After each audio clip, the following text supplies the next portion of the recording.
all on my channel Nikita Gupta Science Bio Weapon, and as you know that we are continuing with the chapter of periodic classification, and if you are new on my channel, please do subscribe it, and if you have not seen the previous video, the link is given in on I button. आप उस पर click करके आप इसका previous का video भी देख सकते हो, that you can understand that whole chapter very easily and in very concise and clear way. So before wasting any more time, let get started.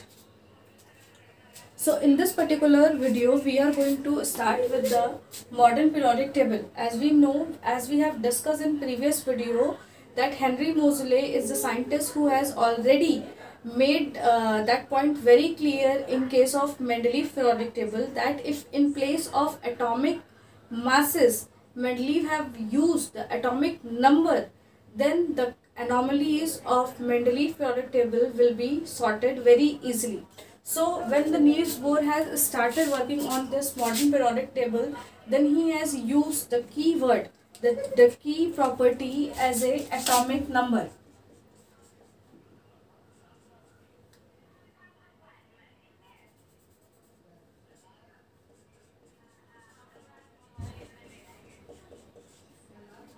Atomic number क्या चीज़ होता है? बहुत सारे ऐसे बच्चे होंगे जिनको एटॉमिक नंबर के बारे में नहीं पता होगा. तो नंबर ऑफ इलेक्ट्रॉन्स और protons present in any element, किसी भी एलिमेंट में उसके कितने इलेक्ट्रॉन्स और कितने प्रोटॉन प्रेजेंट होते हैं वो उसका एटॉमिक नंबर होता है. Atomic number will be represented by Z. ये जरूर याद रखिएगा कि एटॉमिक नंबर को हम लोगों ने Z से रिप्रेजेंट किया. तो when Niels Bohr have design this modern periodic table, तो उन्होंने इसको इंक्रीजिंग एटॉमिक नंबर के बेसिस पे अरेंज करने की कोशिश की. अब बात करते हैं कुछ पर्टिकुलर प्रॉपर्टीज विच मेंडलीव, और जो कि मेंडलीव से ही इंस्पायर्ड थी लेकिन थोड़े बेटर वे में इसको लिया जा रहा था.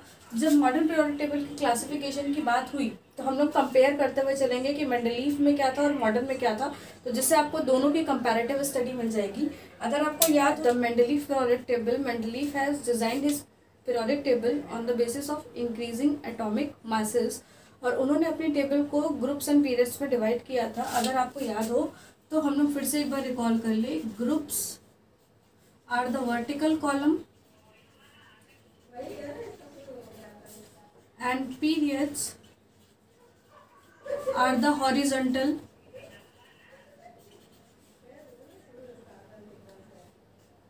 columns and rows भी आप इसको बोल सकते हो. सो यहाँ पे ग्रुप्स एंड पीरियड्स से अगर हम बात करें मॉडर्न पीरियोडिक टेबल और मेंडलीव पीरियोडिक टेबल की कंपैरिजन की, तो in case of modern periodic table थोड़ा सा मैं यहाँ पे रिकॉल करवा दूँ आप लोगों को. This is all about Mendeleev's periodic table and this is all about modern periodic table.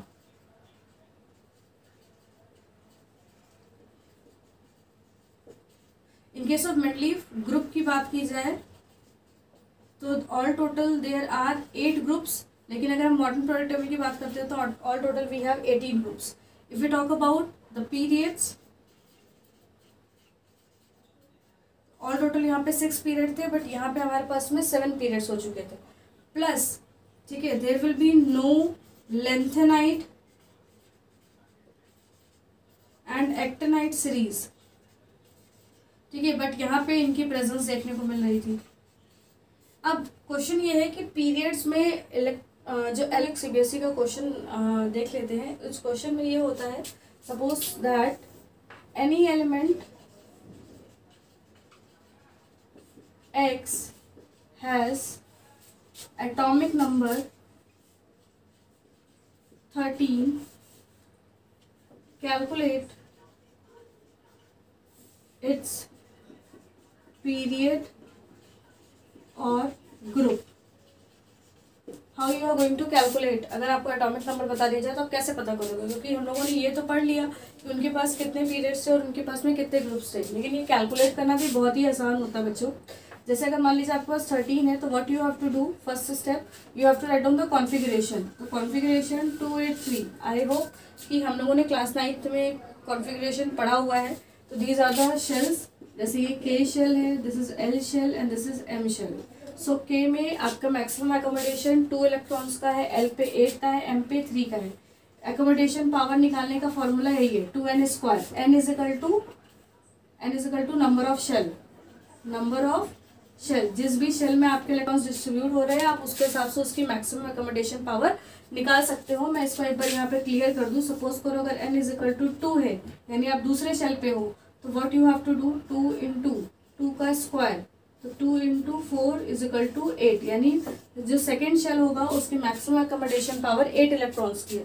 As you can see in this particular element also L में जो मैक्सिमम इलेक्ट्रॉन्स हम लोगों ने दिया है वो 8 इलेक्ट्रॉन्स का दिया हुआ है।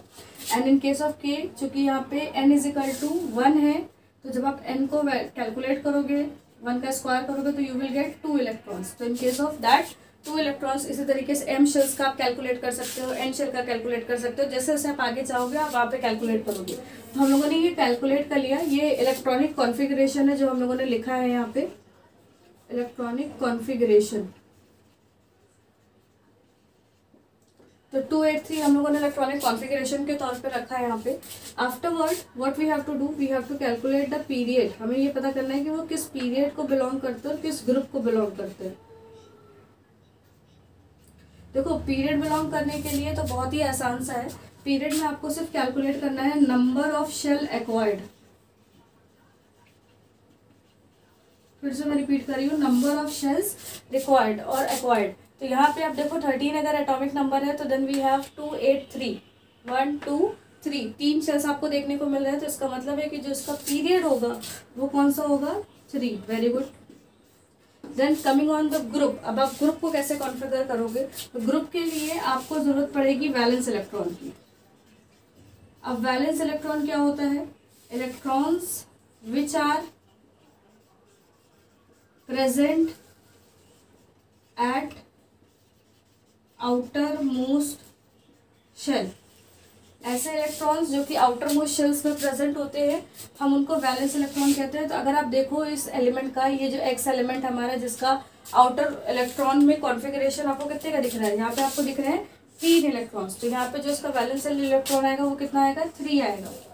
तो अब इस 3 के बेसिस पे हम लोग कैसे पता करें, तो उसको पता करने का बहुत आसान सा तरीका है। अब हम तरीका यहाँ पे देख लेते हैं।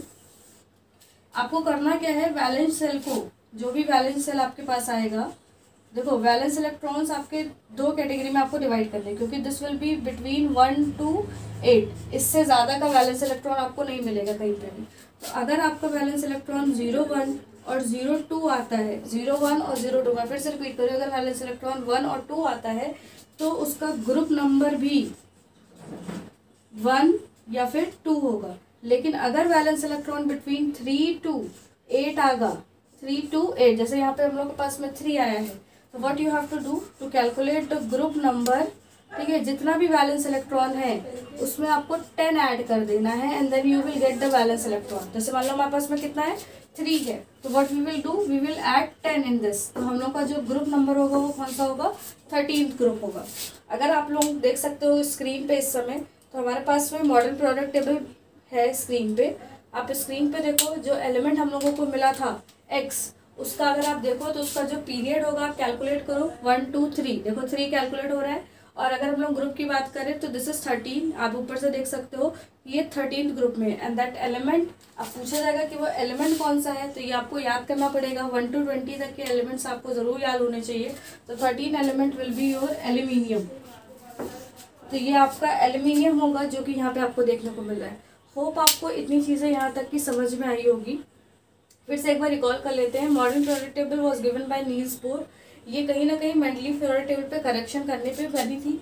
और इसके अगर हम लोग बात करें तो ये एटॉमिक नंबर के बेसिस पे थी। एटॉमिक नंबर क्या चीज़ है, number of electron and proton present in any element. किसी भी एलिमेंट में कितने इलेक्ट्रॉन और कितने प्रोटॉन प्रेजेंट होते हैं वो उसका इलेक्ट्रॉनिक नंबर होता है। इसको हम लोग Z से रिप्रेजेंट करते हैं। ग्रुप्स क्या है, वर्टिकल कॉलम, पीरियड्स क्या है, हॉरिजॉन्टल कॉलम, और रोज भी हम लोग इसको कह सकते हैं। तो हमने इस मॉडर्न पीरियोडिक टेबल को ग्रुप्स में और पीरियड्स में भी डिवाइड किया हुआ था। एक कंपैरिजन हम लोगों ने कर दिया।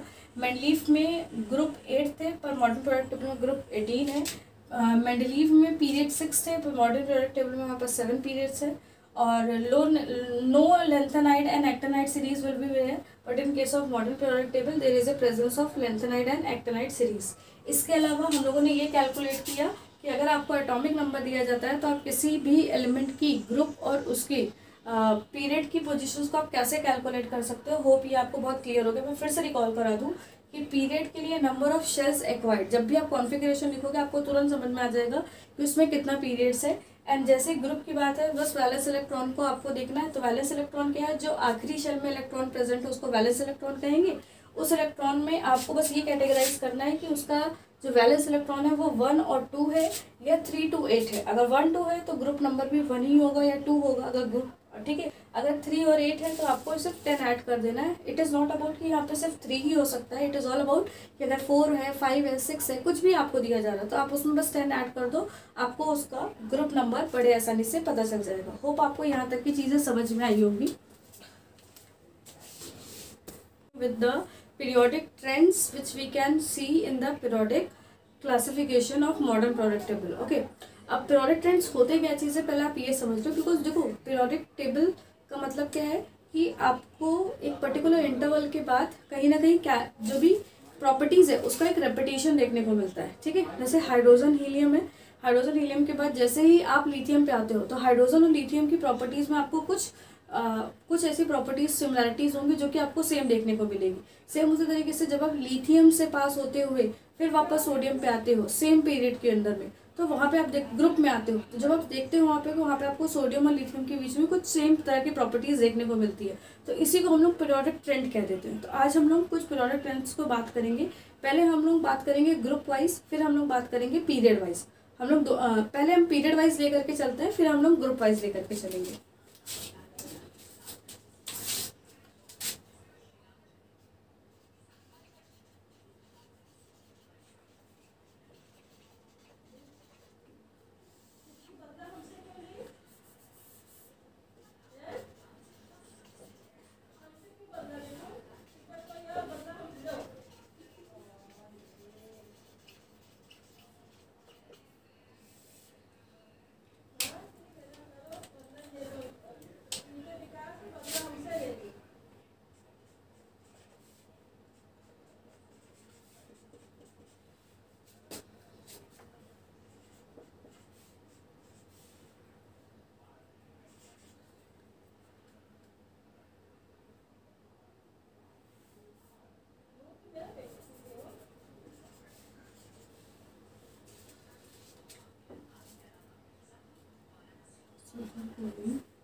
Okay, so we are having this particular period जिसको हम कह सकते हैं दिस इज पीरियड नंबर 3।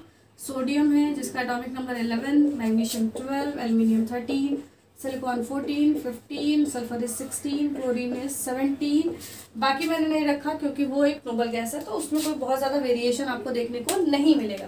तो देखो एटॉमिक नंबर की अगर मैं बात करूँ, एटॉमिक नंबर आपको देखने को भी समझ में आ रहा है that atomic number of this particular period while moving from left to right. जब हम बात कर रहे हैं एटॉमिक नंबर की तो हम यहाँ पे देख रहे हैं while moving from left to right. जब भी हम मूवमेंट की बात करेंगे ना बच्चों, this will be from left to right. अगर हम पीरियड अक्रॉस जा रहे होंगे, ये पीरियड्स है क्योंकि हम लोगों ने बात किया ना पहले वाले वीडियोज में कि आप जब हॉरिजॉन्टल स्टडी करोगे तो वो आपका पीरियड होगा। तो this is the period. And जहाँ हम लोग बात करेंगे while moving from left to right, हम लेफ्ट से राइट की तरफ जा रहे हैं। हमें एटॉमिक नंबर अगर हम लोग देखें तो यहाँ रखोगे 11, 12, 13, 14, 15, 16, 17। तो ये कंटिन्यूअस वे में बढ़ रहा है तो हम लोग यहाँ पे लिख सकते हैं it is keep on increasing. ये आपका बढ़ेगा, इंक्रीजेस। ठीक है, फिर हम लोग बात करते हैं दूसरी चीज़ की जो कि है हमारी वैलेंसी। अब वैलेंसी क्या चीज़ होती है बच्चों? वैलेंसिंग का मतलब होता है कंबाइनिंग कैपेसिटी। कंबाइनिंग कैपेसिटी, किसी भी एलिमेंट के पास कितनी कंबाइनिंग कैपेसिटी, वो कितना इलेक्ट्रॉन्स दे सकता है या ले सकता है, दोनों ही चीज़ों की बात करेंगे। तो अगर मैं बात करूँ सोडियम को लेकर के तो उसके पहले एक काम करते हैं, पहले वैलेंस इलेक्ट्रॉन को कैलकुलेट कर लेते हैं। तो before calculating valency we have to calculate the valence electron. तो हम लोग पहले कैलकुलेट करेंगे वैलेंस इलेक्ट्रॉन को कॉन्फ़िगरेशन लिखते हुए। अब अगर सोडियम है आपके पास तो कॉन्फ़िगरेशन 281, तो वैलेंस इलेक्ट्रॉन कितने हो गए 1। मैग्नीशियम है 282, तो वैलेंस इलेक्ट्रॉन 2।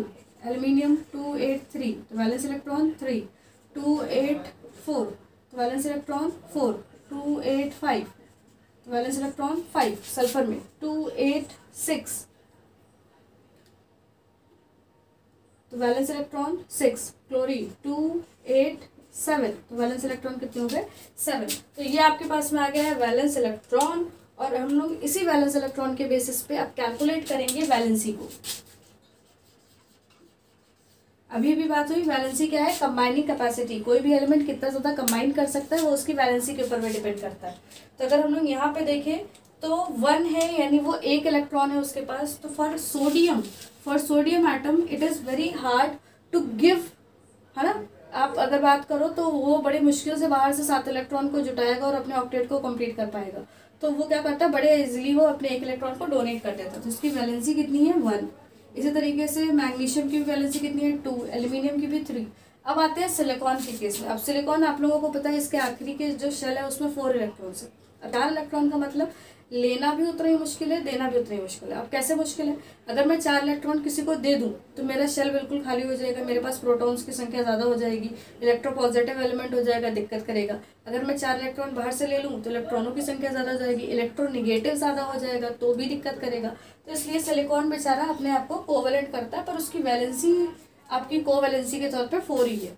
फिर हम बात करते हैं फॉस्फोरस को लेकर के। अब इसके पास 5 इलेक्ट्रॉन्स है। अब 5 इलेक्ट्रॉन है, इसका मतलब है कि 50% से ज़्यादा का मामला है। तो कहीं ना कहीं वो मार्केट से इलेक्ट्रॉन उठा सकता है। जैसे यही है आपका एल्यूमिनियम, ये 3 इलेक्ट्रॉन दे सकता है, तो फॉस्फोरस ले भी लेगा।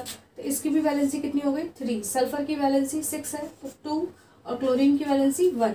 तो अगर आप देखो इस चार्ट को, जैसे हम लोगों ने एटॉमिक नंबर के लिए कहा कि it is moving from left to right, आपका एटॉमिक नंबर बढ़ता चला जाता है, लगातार बढ़ रहा है। लेकिन जब आप बात करते हो वैलेंसी को लेकर के, तो व्हाट यू हैव ऑब्जर्व कि till silicon it is going to be increases, लेकिन फिर उसके बाद ये डिक्रीज होने लग जाता है। अब डिक्रीज क्यों हो रहा है, क्यों, क्योंकि इनके नेचर्स बदल रहे हैं। बेटा देखो यहाँ sodium is a metal, magnesium is a metal, aluminium is a metal, but silicon metal नहीं है बिल्कुल भी। पर फॉस्फोरस नॉन मेटल आ गया, सल्फर नॉन मेटल आ गया, क्लोरीन नॉन मेटल आ गया।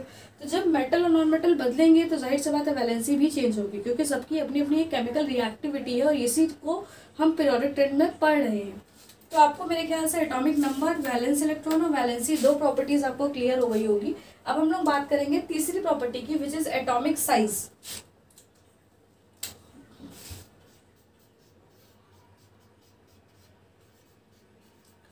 अब एटॉमिक साइज के लिए भी वैलेंस इलेक्ट्रॉन कहीं ना कहीं रिस्पॉन्सिबल है। ऐसा कहा जाता है कि जितने ज़्यादा वैलेंस इलेक्ट्रॉन होंगे आपके शेल में, उतना ही छोटा साइज होने वाला है। यानी while moving from left to right, size of the atom is going to be decrease। अब यहाँ पे पहले रीजन समझते हैं, ऐसा क्या हुआ कि हमारा जो साइज ऑफ द एटम है, क्योंकि नंबर ऑफ इलेक्ट्रॉन्स तो बढ़ते चले जा रहे थे भाई। जब नंबर ऑफ इलेक्ट्रॉन्स बढ़ रहे हैं तो साइज ऑफ द एटम भी बढ़ना चाहिए था, लेकिन साइज ऑफ द एटम क्या हो रहा है, डिक्रीज हो रहा है, वो कम होता चला रहा है, वो छोटा होता चला जा रहा है। तो आखिरकार ऐसा हुआ क्या, ऐसा वहां पे क्या हुआ कि जिसकी वजह से हमें साइज ऑफ द एटम कम दिख रहा है, साइज ऑफ द एटम कम दिख रहा है। तो हम लोग इसको थोड़ा सा समझते हैं। This is due to presence of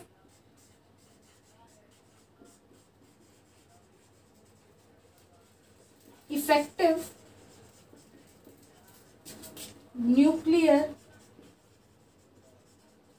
charge. ठीक है, अब बात करोगे आप भाई ma'am what is effective nuclear charge, ये तो पहली बार नाम सुन लिया हम लोगों ने। बेटा देखो न्यूक्लियर चार्ज का मतलब न्यूक्लियस के अंदर, ये हम लोगों ने क्लास 10th में और 9th में भी पढ़ा है कि हमारा जो एटम है उसके पास उसके सेंटर पे एक उसका न्यूक्लियस है प्यारा सा, और इस न्यूक्लियस के अंदर में 2 प्रेजेंट होते हैं, 2 सब particle. The one is proton and the another one is your neutron. Neutron से हमसे कोई मतलब नहीं है क्योंकि उसके पास चार्ज नहीं, पर प्रोटॉन से हमसे मतलब है क्योंकि उसके पास पॉजिटिव चार्ज है। अब तुम लोग यहाँ पे समझना, पहले समझना, अगर ये प्रोटॉन है यहाँ पे और ये पहला शेल है K, ये दूसरा शेल है L, तीसरा शेल है M, अगर न्यूक्लियस इलेक्ट्रॉन को अट्रैक्ट करता होगा अपनी तरफ, यानी प्रोटॉन इलेक्ट्रॉन को अट्रैक्ट करता होगा, तो K वाले इलेक्ट्रॉन पे सबसे ज्यादा अट्रैक्शन फोर्स लगेगा क्योंकि वो उसके पास में, तो जाहिर सी बात है उस इलेक्ट्रॉन को वो एकदम ही पुल करके रखा रहेगा अपने पास में और कहीं जाने आने नहीं देगा। पहले समझना, ठीक है। लेकिन अगर उसी जगह पे, अब मेरी बात समझना, जैसे जैसे आप शेल्स में बाहर जाओगे वैसे वैसे अगर इलेक्ट्रॉन बाहर बढ़ रहा है तो अंदर भी तो प्रोटॉन बढ़ रहा होगा, करेक्ट बात। क्योंकि आप जब एल शेल पे जाओगे इलेक्ट्रॉन्स और बढ़ेंगे तो अंदर भी प्रोटॉनों की संख्या और बढ़ेगी। जब आप एम शेल पे जाओगे इलेक्ट्रॉन्स और बढ़ेंगे तो अंदर पे प्रोटॉनों की संख्या बढ़ेगी। तो जैसे जैसे बाहर इलेक्ट्रॉनों की संख्या बढ़ती है वैसे वैसे अंदर प्रोटॉनों की संख्या भी बढ़ती है। वो प्रोटॉन अंदर से उन इलेक्ट्रॉन्स को पुल करते रहते हैं, अंदर की साइड पे खींचते रहते हैं। तो जब आप यहाँ देखो सोडियम के केस में, तो सोडियम के तीसरे शेल पे सिर्फ एक ही इलेक्ट्रॉन है, तो यानी अंदर से भी उसको कोई एक ही प्रोटॉन होगा जो अंदर से पुल कर रहा होगा, खींच रहा होगा अपनी तरफ। इन केस ऑफ मैग्नीशियम वहाँ 2 ही इलेक्ट्रॉन पुल कर रहे होंगे। लेकिन इन केस ऑफ सल्फर और क्लोरीन अगर आप देखो तो यहाँ 6 इलेक्ट्रॉन्स है, यहाँ 7 इलेक्ट्रॉन्स है। अगर 6 इलेक्ट्रॉन्स है तो अंदर से भी 6 प्रोटॉन उसको खींच रहे होंगे। अगर 7 इलेक्ट्रॉन्स है तो अंदर से भी उसको 7 प्रोटॉन्स खींच रहे होंगे। तो कहीं ना कहीं अंदर से लगने वाला जो न्यूक्लियर चार्ज है, जो न्यूक्लियर इफेक्टिव फोर्स है, वो इन केस ऑफ सल्फर और क्लोरीन थोड़ा मैक्सिमम हो गया, ज़्यादा हो गया in comparison to sodium and magnesium.